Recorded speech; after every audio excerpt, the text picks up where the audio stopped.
already given a quick overview explanation of the remote work mastery scale that's available now on highpotentialpsych.co.uk. Free, quick, easy to take. It's open to anyone to test out your remote working abilities, but I wanted to explain the factors in a bit more detail. And the first one is communication. Within the communication scale, we're testing three things: clarity, responsiveness, and proactivity.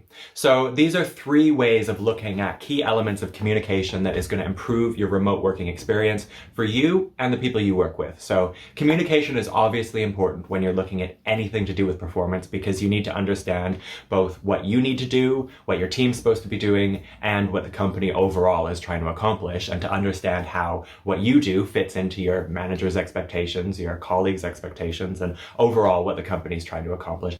Clarity is one of the challenges we see in most workplaces, whether or not they're remote, but clarity in a remote working environment is particularly important because it's easy for things to get lost in conversation, but it's even easier for things to get lost in conversation in cyberspace when people are not necessarily having the same physical proximity or the same regular conversations. So you don't have the same time to ask for clarification, ask for details, ask for explanation about things. So clarity is important because if you're working independently more, or you're not in the same kind of physical working environment, getting that clarity about what you're supposed to accomplish is really important. Now, there's some advantages to remote work in terms of clarity because it's easier sometimes to do things in writing, to send a follow-up message or email or Slack message or whatever it is to say, okay, I'm supposed to accomplish X, Y, Z, and you need this thing by this date and you want it to look like this. Sometimes getting that in writing after a conversation is really useful for clarity because you can do that more easily and there's a digital record of it, and it can be great for that clarity for performance to say,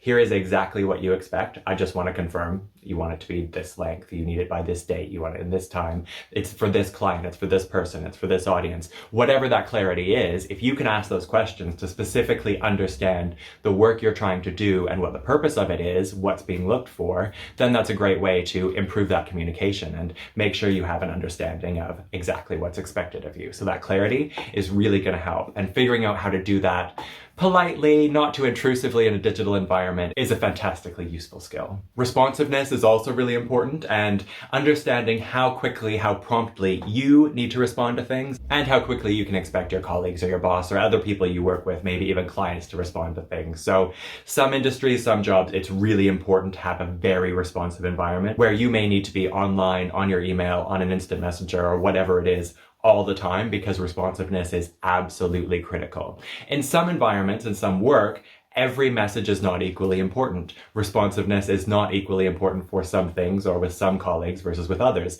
Sometimes you might need to be responding instantly, and sometimes things can wait days or weeks. Now, I'm going to talk about time management in a separate video, and in a remote working environment where you might not be at your desk at the same hours of some of your colleagues, you need to be sure that you can be responsive when you need to be responsive. You are showing up to meetings, you're responding to messages or emails or contacts in good time when it's necessary, but there may be other parts of the work that you can manage to respond a bit more slowly, have less priority. And there may even be situations where certain conversations, certain messages are better not to respond to immediately because you're managing your time, you're managing prioritization of certain things versus other things which are more long-term but don't need urgent attention and don't necessarily need to be an immediate distraction. The last part of communication is proactivity.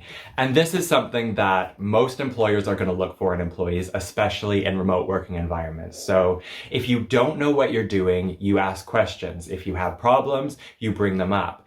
Maybe you've got some downtime and you don't have as much work to do. You're making sure that you're driving the pace of your own work to match expectations. So a lot of high performing organizations will really expect this. So instead of waiting to be told what to do, you are developing a good sense of what needs to be done, finding ways to accomplish it independently, but also making sure that you're asking questions, you're driving communication, you're setting meetings, you're setting things up. If stuff needs to happen, you're making it happen. This is related to the personality trait conscientiousness, but there's also a whole bunch you can do to develop this. And you have to understand what level of proactivity is expected in your workplace. But in most workplaces, proactivity is really important. It's noticed, it's rewarded, and in a lot of cases, it's expected. So it's something that you need to develop if you're in any sort of high performing workplace. So all of these communication skills, one, they can be developed, they can be learned, they can be improved. They're also contextual depending on your workplace. So you need to understand what level is required and how to bring your your skills up to the level required. And communication is about asking the right questions in the right way to the right people at the right time.